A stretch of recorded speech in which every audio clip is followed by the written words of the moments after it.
अगर आप किसी रिलेशनशिप में हैं और खुश नहीं हैं, आप उसमें रहकर भी अकेलापन फील कर रहे हैं, आपकी एनर्जी बढ़ने की बजाय घटती जा रही है, तो जाहिर सी बात है कि ये रिलेशनशिप आपके लिए हेल्दी हो नहीं सकती। और इसे ही हम कहते हैं टॉक्सिक रिलेशनशिप। एक टॉक्सिक रिलेशनशिप समझने के लिए सबसे पहले आपको समझना होगा कि इमोशनल एक्सर्शन क्या है।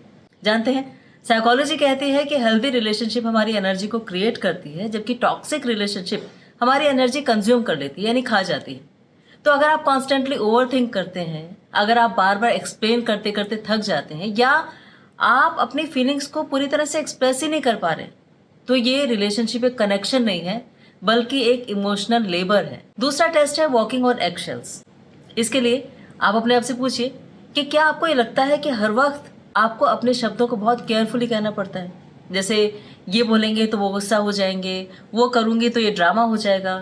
तो आपके पास फ्रीडम है ही नहीं, इसकी जगह सिर्फ और सिर्फ फियर है। तो ये भी एक सिम्टम है एक टॉक्सिक रिलेशनशिप का। तीसरा टेस्ट है आइडेंटिटी श्रिंकिंग। अब इसमें क्या होता है कि रिलेशनशिप में रहकर भी आपको ये लगता है कि आप अपने आप से ही दूर हो गए। देखिए, एक्चुअली रिलेशनशिप का पर्पस ये होता है कि आप अपने आप को एक्सपैंड कर सकें, बेहतर बना सकें, आप अपने आप से एक बेहतर कनेक्ट डेवलप कर सकें। लेकिन अगर आपने अपनी हॉबीज़ ही छोड़ दी हैं, आपने अपने फ्रेंड्स को ही कम कर दिया है, या आप अपने लिए आवाज़ उठाना ही बंद कर चुके हैं, तो ये भी एक लक्षण है या सिम्टम है कि आप एक टॉक्सिक रिलेशनशिप में रह रहे हैं।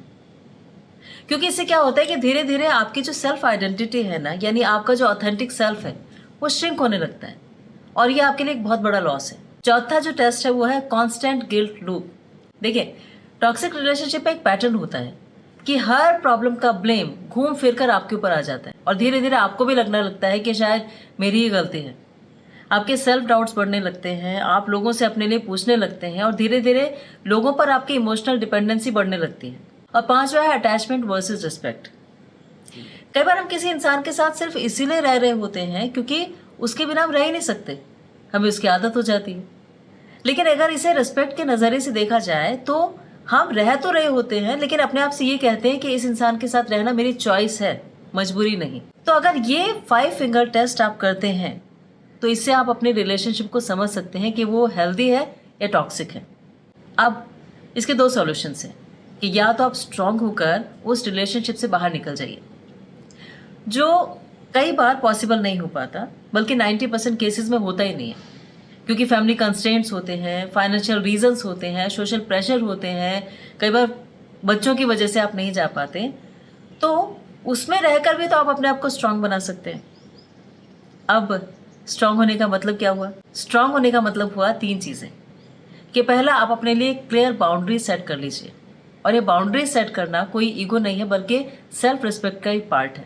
आप समझ लीजिए कि ये मेरे एरिया है, इसमें कोई मेरे लिए कुछ नहीं कहेगा, ये मैं अपनी मर्जी से करूँगी या करूँगा। दूसरा ये है कि आप अपने अटैचमेंट्स को ऑब्जर्व करना शुरू कर दीजिए कि आप क्या फील करते हैं, कैसा फील करते हैं, क्या पैटर्न है जिसमें कि आप बार बार डिस्टर्ब हो जाते हैं, और ये आपको लिखने से समझ में आएगा, या आप किसी काउंसलिंग में जा सकते हैं, किसी काउंसलर की हेल्प ले सकते हैं। क्योंकि जितनी सेल्फ अवेयरनेस होगी ना, उतना आप एक अनहेल्दी अटैचमेंट से धीरे धीरे डिसएसोसिएट होने लगेंगे, उससे अलग होने लगेंगे।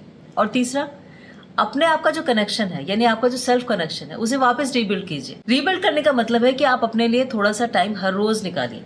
जैसे आप मेडिटेशन कर सकते हैं, आप योगा कर सकते हैं, आप जर्नलिंग कर सकते हैं, आप हॉबी क्लासेस ज्वाइन कर सकते हैं, या आप अपने आप को स्पिरिचुअली कनेक्ट भी कर सकते हैं, क्योंकि स्पिरिचुअलिटी भी हमारी ऐसी सिचुएशंस में बहुत हेल्प करती है। वैसे तो हर सिचुएशन में हेल्प करती है। जैसे भगवद गीता की बात करते हैं तो अर्जुन ने भी एक ऐसा ही टॉक्सिक रिलेशनशिप फील किया अपने लिए। वो भी अपने अटैचमेंट की वजह से युद्ध नहीं कर पा रहे थे, यानी अपनी ड्यूटीज ठीक से नहीं कर पा रहे थे।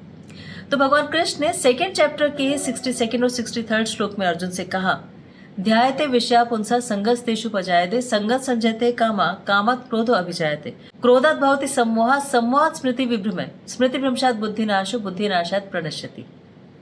कि जब हम किसी चीज़ पे बहुत ज़्यादा चिंतन करते हैं, मेंटली ड्वेल करते हैं, तो उस चीज़ से हमारा अटैचमेंट ऑटोमेटिकली डेवलप हो जाता है, और जब वो अटैचमेंट डेवलप हो जाता है तो हमारा उससे कोई ना कोई कनेक्शन बनने लगता है, हम उससे एक्सपेक्ट करने लगते हैं, वो एक्सपेक्टेशन बढ़ने लगती हैं, और जब वो एक्सपेक्टेशंस पूरी नहीं होती तो हमें गुस्सा आता है, और जब गुस्सा आता है तो हम अपना अच्छा बुरा सब भूल जाते हैं और फिर वो डिसीजन ले लेते हैं जो हमारे लिए गलत हो, जैसे अर्जुन इस वक्त ले रहे थे। तो टॉक्सिक रिलेशनशिप जो है ना, उनका भी रूट कॉज यही है कि हमें ओवर अटैचमेंट होने लगती है। हमारी अटैचमेंट ऐसी होती है जिससे बाहर निकला नहीं जा सकता।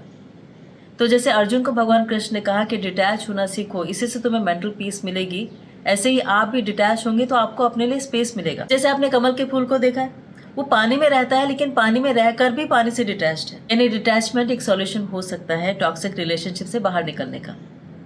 तो देखिए, रिलेशनशिप का वास्तविक अर्थ ये होता है कि दोनों जो पार्टनर्स हैं वो इवॉल्व हो, लेकिन अगर ऐसा नहीं हो रहा है तो कम से कम आप अपने आप को इवॉल्व करने की रिस्पॉन्सिबिलिटी तो ले लीजिए, बेशक उसमें साथ रहकर या उससे बाहर रहकर। ये ज़रूरी नहीं कि 70s की बॉलीवुड मूवीज़ की तरह आप अपनी लाइफ में त्याग समर्पण लाकर सोचें कि मैंने सरेंडर कर दिया, जबकि वास्तव में वो लाइफ से रेजिग्नेशन है। आप जो भी हैं, जहाँ भी हैं, बहुत इंपॉर्टेंट है। इसीलिए अपना ख्याल आपको खुद ही रखना होगा। और आज की वीडियो सिर्फ इसीलिए थी कि आप अपना ख्याल रखना सीख सकें। आपने इसके लिए इतना टाइम निकाला, इसके लिए बहुत बहुत थैंक यू, धन्यवाद, शुक्रिया। प्लीज़ अपना बहुत ख्याल रखिएगा और ऐसे ही इंटरनेट फैमिली का पार्ट बने रहिएगा। अगर आप इस बारे में कुछ कहना चाहते हैं तो कमेंट सेक्शन में लिखिएगा, या अगर कोई प्रॉब्लम फेस कर रहे हैं तो वो भी लिखिएगा, ताकि एक और वीडियो जो आपको हेल्प कर सके वो आपके लिए इंटरनेट लेकर आ सके। और हाँ, अगर आपको ऐसा लगे कि आपके आसपास में कोई ऐसा ही रिलेशनशिप इशू फेस कर रहा है और उसके लिए वीडियो यूज़फुल हो सकती है, हेल्पफुल हो सकती है, तो उनकी ज़िंदगी बदलने के लिए आप ये वीडियो फॉरवर्ड भी कर सकते हैं।